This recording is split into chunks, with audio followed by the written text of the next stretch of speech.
Hi guys and welcome back. Today we are looking at how to add your very own testimonial slider onto your website on Wix. Now, if this video is helpful for you, please do give us a like and a comment down below.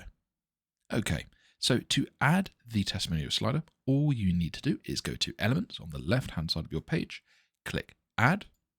From there, you want to go down to Strip, and from there, navigate down to Testimonials. As you can see, we have some templates here. This is Team, so we want to stick to one of these here. I quite like this one. It has some pictures as well. Remember, you can either click to immediately add it, or you can drag and drop it wherever you'd like it to go. So I think I'll put it right. Let's put it right here. Okay, so I can obviously amend this later on. As you can see, it's now fitted it in for me. I can click Manage Columns from here, and I can then choose which column I'd like to interact with, what I'd like to do with it, if I'd like to move them around. I can also add more columns, and of course, I can change the background. Any questions, leave us a comment down below.